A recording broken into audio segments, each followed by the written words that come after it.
Today Brew, baby. What is up, YouTube? It's your boy, Mazzy, back at Hometown Commander. We are back for another episode of Mazzy Brews, the show where I brew my version 1.0 deck list of the Commander in front of us on my quest to out-brew your favorite Magic channel. Our time with Bod's Beldrain is closing. We've finally seen all the cards from the Doctor Who decks, and I cannot wait to start brewing around them. We got about a week left before that content starts, but this week is big for two reasons. Obviously, we're finishing up Bod's Beldrains, but the Brawl content starts this week. It's coming later this week. I am very excited. So just one new deck this week. We're going to go 2 updates this week.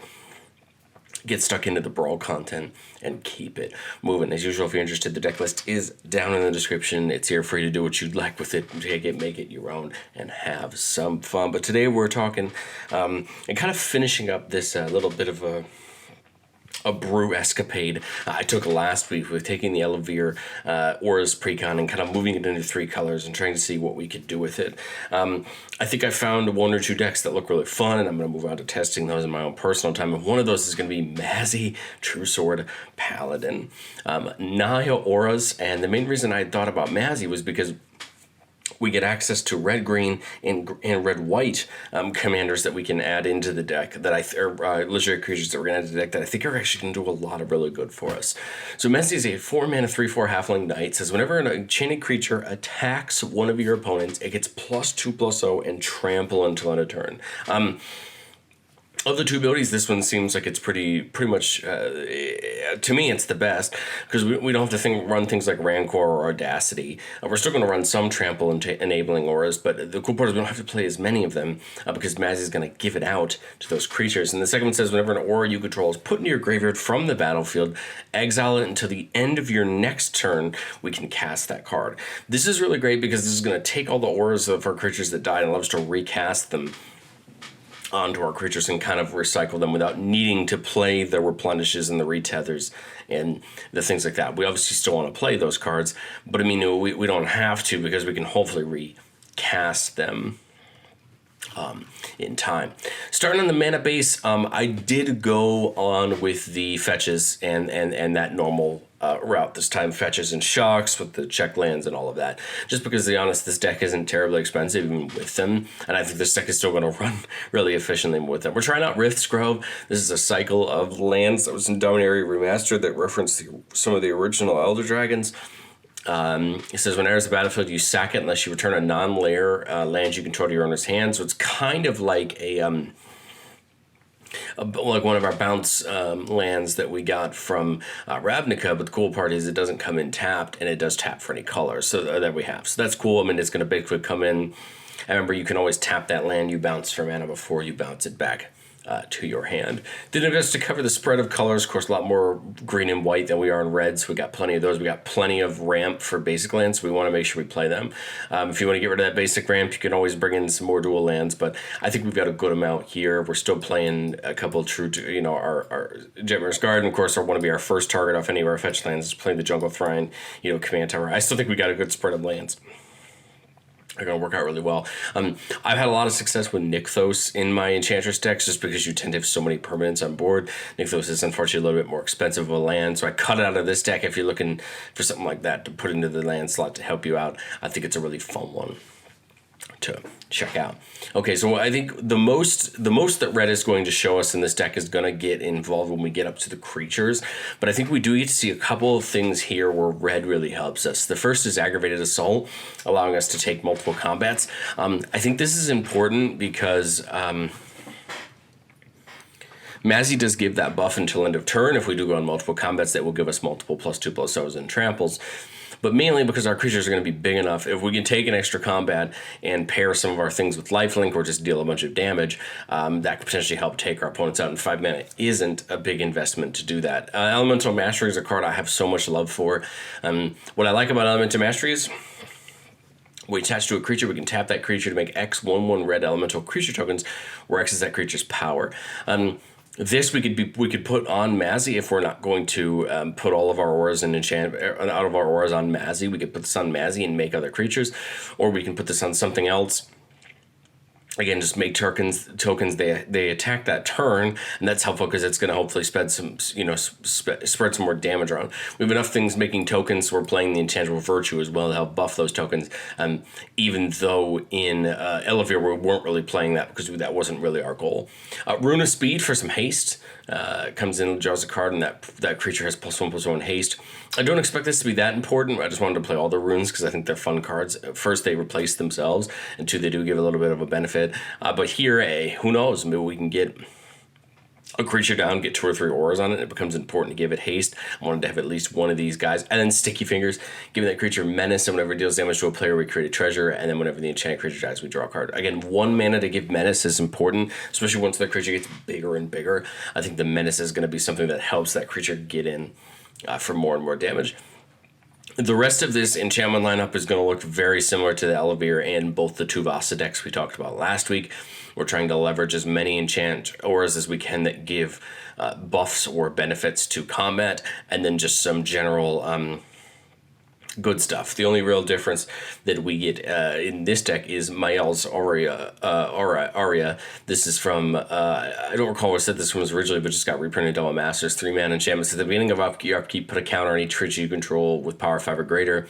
We gain 10 life if we control a creature with power 10 or greater, and then we win the game if we control a creature with power 20 or greater. Again, I don't expect to win the game off this card, but I think the tokens alone is worth, or counters alone is worth it for 3 mana. I mean, just to make our creatures bigger. The 10 life could go a long way, since we're probably going to always end up having a creature with 10 or more power. And maybe it ends up winning us a game. I still think it's worth the 3 mana, especially to spread those counters around. To go through the rest of the auras, all that glitters. One of the all-stars in the deck, giving a creature +1/+1 for each artifact or enchantment we control. Again, the more auras we have out, the bigger that creature is going to become. The more enchantments we have out, the bigger it's going to become. I love, of course, this is a card alongside Ancestral Mask, which gives +2/+2 for each enchantment on the battlefield, and Ethereal Armor, which gives +1/+1 for each enchantment we control on first strike. These are kind of the big 3 auras that tend to scale the best in our deck. Those creatures get bigger and bigger the more things we have, and they hit harder and harder. Angelic Gift draws a card when it comes in and gives a creature flying.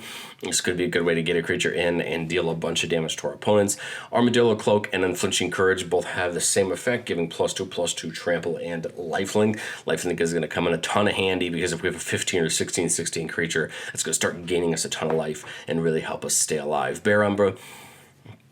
Whenever we attack, we untap all lands we control, and it has Totem Armor. If we ever get the opportunity to see Bear Umbra and Aggravated Assault at the same time, we will probably be able to go infinite on combats, and that will probably just end the game outright. Even our opponents, of course, provided your opponent hasn't fogged or that, the blockers will run out eventually, and hopefully our creatures can stay big enough without taking too much damage that we can just trample over for good damage. Blind Obedience, a card I have so much love for. All of our opponents' artifacts and creatures come in the battlefield tapped. It helps us have less and less blockers in our way, especially towards the mid game when we're trying to get these with these big stacked creatures out. Then our opponents can't just bring in things to try to chump block any of their tokens that come in, any of their creatures that come in tapped, and it gets hard to deal with. Blind Obedience is also really good in the beginning of the game because it stops your opponent's mana rocks for coming in and being able to be used the turn they come in. Cartouche Solidarity comes in and makes a token, and that creature gets enchanted to gets +1/+1 at first strike.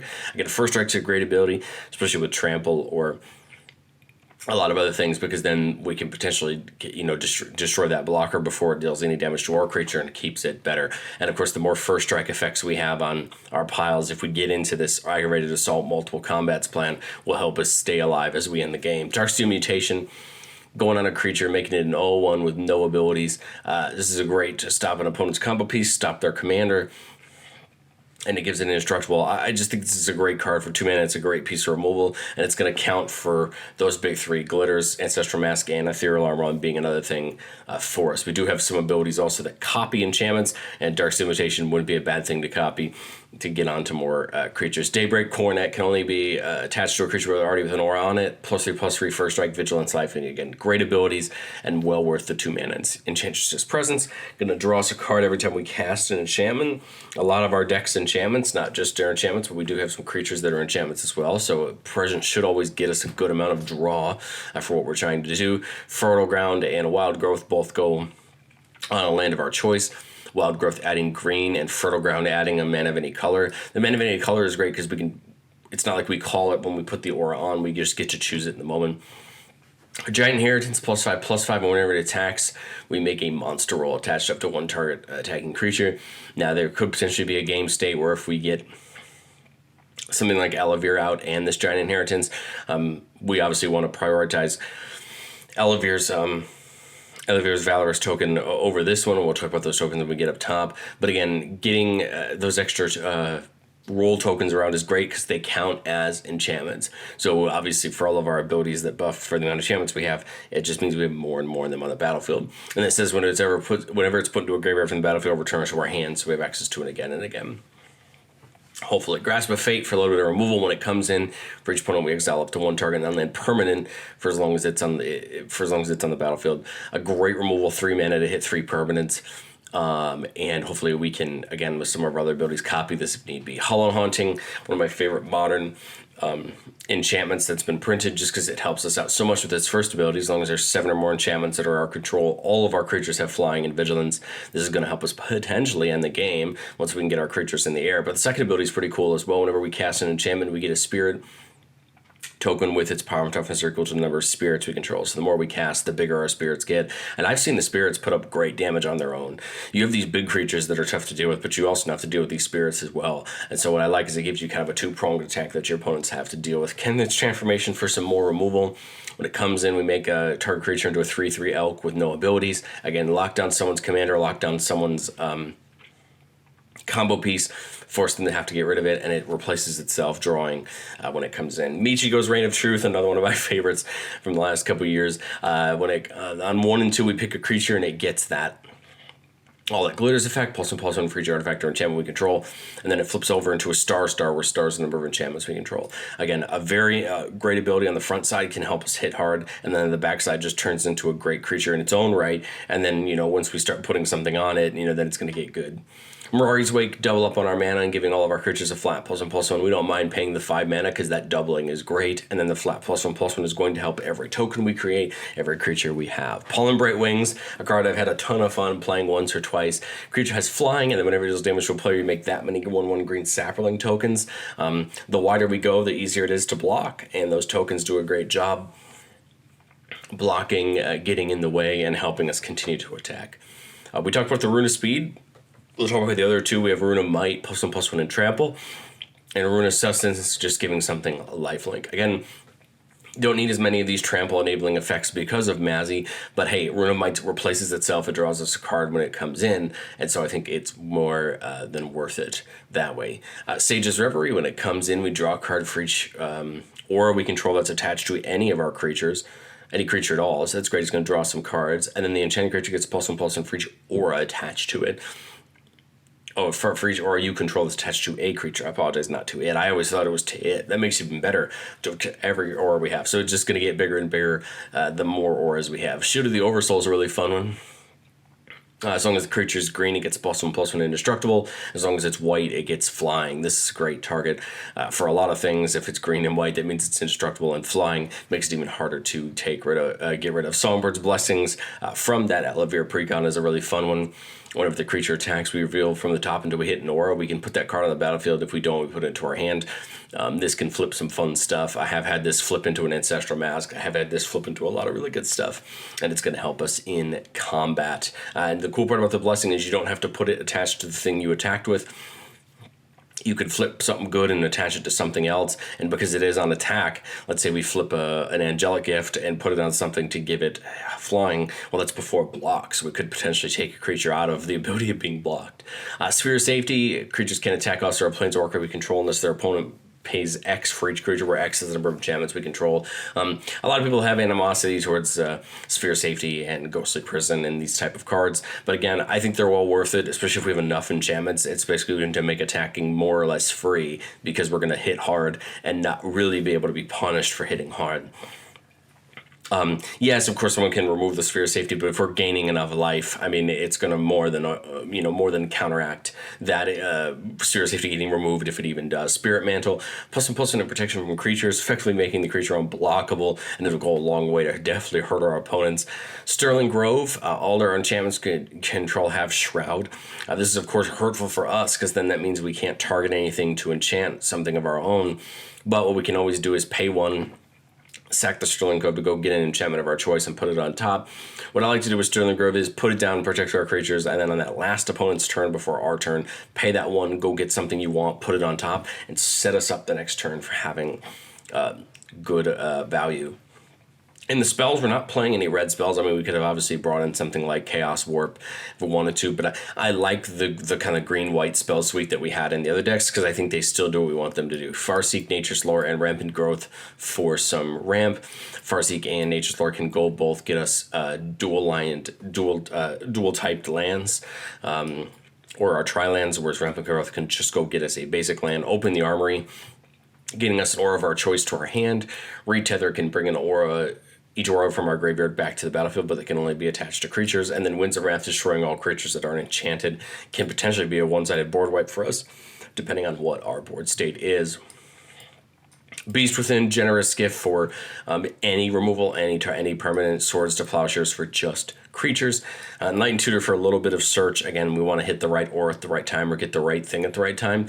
And the cool part about Knight and Tutor is it does get any enchantment or artifact. We don't play a ton of artifacts, or I believe we don't have any. The one we might have would be Timberbound, and looks like it's not in this deck. So it's just going to be just enchantments. But again, remember, our creatures, we have some creatures that are enchantments too, so we can go get those.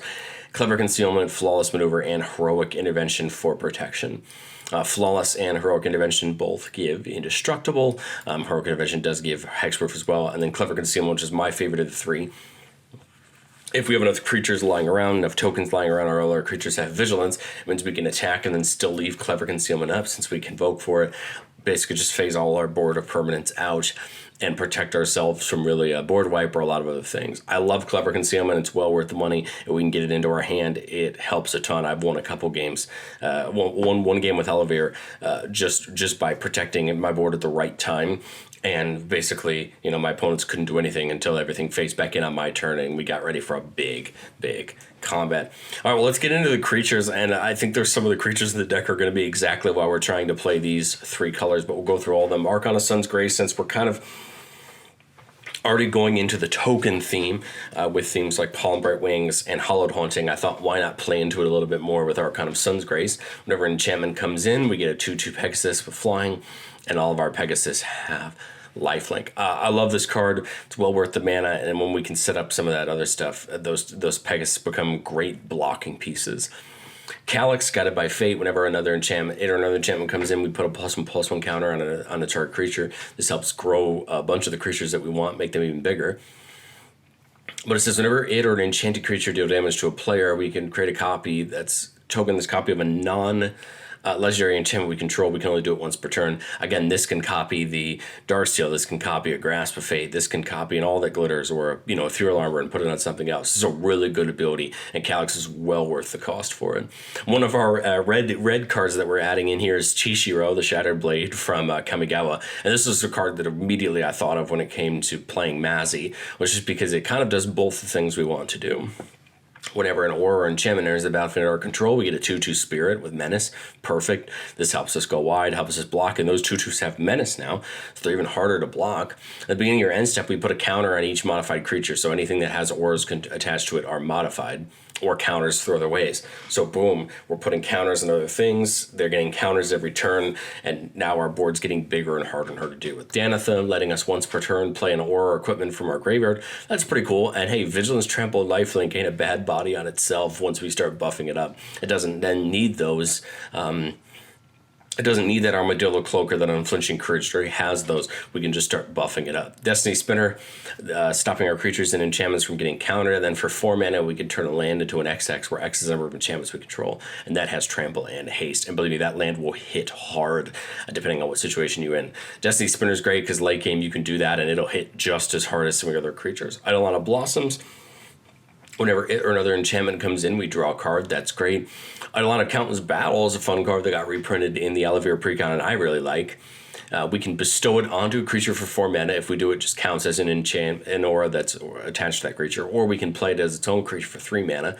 And it says it and the enchanted creature get +1/+1 for each creature we control and +1/+1 for each aura we control. So if we go wide on the tokens, this is going to get big. If we go wide on the auras, this is going to get big. Again, it's just going to get big overall, and it becomes effectively a great creature for just 3 mana. And it's an enchantment itself, so it's actually going to see itself. Elevir, the card of the hour, one we've been talking about for the last week and a half. Whenever it comes in or attacks, we create a Virtuous Roll token attached to a creature we control. That creature gets +1/+1 for each enchantment we control. That's a killer roll, and it really is going to help us hit hard. And then whenever an enchanted control deals damage to a player, we draw a card. It's going to help us get some cards back into our hand, refill, play more auras, and hit hard. Well, one of the obvious creature types we have access to when we're talking about enchantments is the Theros Gods. And the one that felt like it made the most sense in this deck was Aroas, God of Victory. We're a deck that cares about attacking, and when we buff up our creatures, and I thought, why not anything better than Aroas himself? Of course, all Theros Gods have the following ability. If your devotion to the colors that they are less than 7, it's not a creature. So as soon as our mana symbols and all the permanents we have hit 7 of red and white, Aroas becomes a creature. All creatures we control have menace, and that makes it even harder for opponents to block. And this is prevent all damage that will be dealt to attacking creatures you control. This stops Death Touch. This stops a lot of things.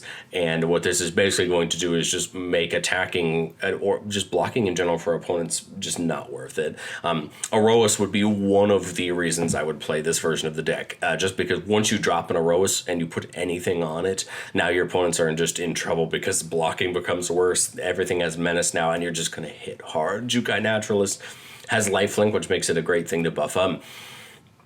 And then enchantments cost 1 less to cast. Again, a great little bit of reduction to help us out with playing more auras. Catilda, Dawnheart Mentor, one of my favorite creatures to kind of add alongside any of these little sub-strategies. Flying, lifelink, protection from vampires, and its power and toughness is equal to the number of permanents you control that are spirits and or enchantments. So this, of course, works well with Hallowed Haunting when it gives us those spirits, but also just enchantments in general. So it's just Star Wars stars, and then we have enchantments we control, and it's in the air already, which makes it even more helpful with the lifelink. But if it dies, if it goes to the graveyard, we can disturb it back out for 5 mana to turn it into Catilda's Rising Dawn, an aura that gives it the enchanted creature flying, lifelink, protection from vampires, and that +X/+X. I love it because it's hard to deal with on the front side, and if it dies, it's just going to make another creature harder to deal with.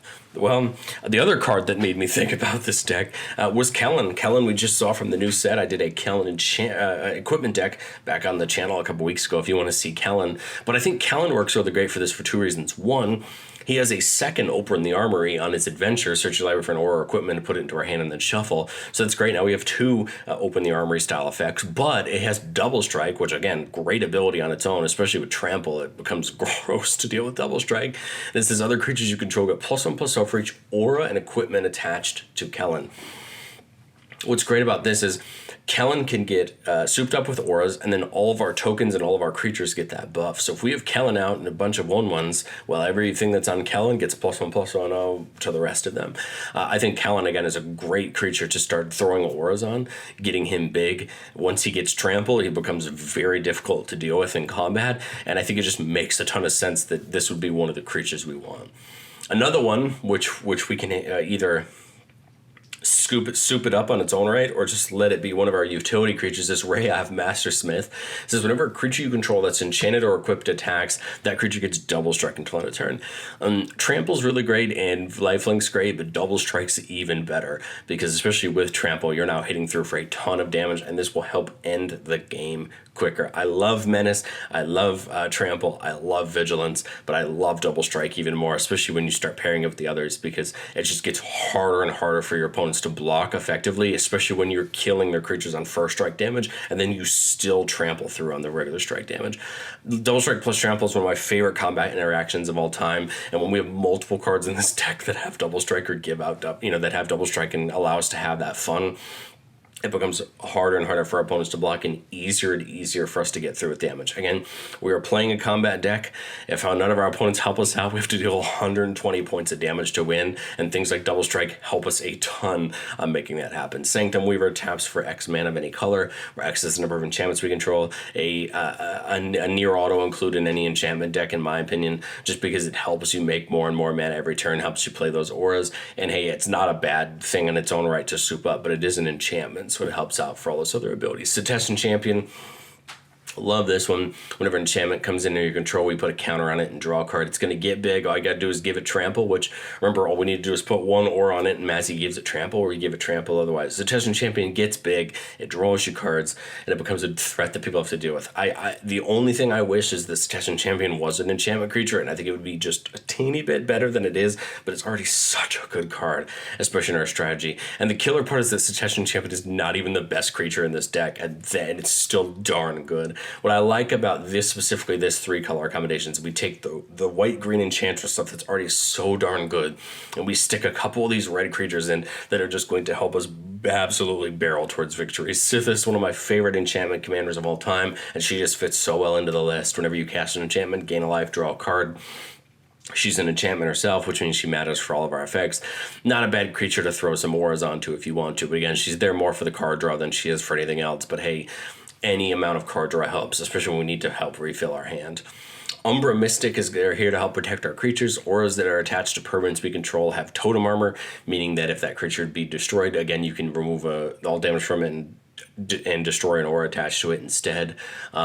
This effect is going to be really useful because of how many auras are going to be going around, especially those roll tokens. If we can get a bunch of those onto our creatures, they'll all have totem armor, and they're going to just end up helping us out in the long run. I like Umbra Mystic. It's well worth the 3 mana. No, it's not flashy when you think about it, when you read the card. When you see it in game and it starts protecting your creatures, you're no longer afraid of a board wipe, because just losing 1 aura per creature protects you from a just standard board wipe, and then your opponents aren't left with what you're left with. And then a card I honestly hadn't thought about, because when I was looking through the creatures in these 3 color combinations, I was reminded with this card, for anyone but literally one person in the world, Wyleth isn't going to mean anything. But this card is in the deck for my friend Andrew. This was the first deck that he ever built. He built a Wyleth equipment deck. But I realized very quickly that I always thought this Wyleth only cared about the amount of equipment attached to it, and it's not. It says whenever it attacks, you draw a card for each aura and equipment attached to it, meaning that if I put a couple auras on Wyleth and I attack, it's going to draw me cards. It has trample baked in. It's 3 mana.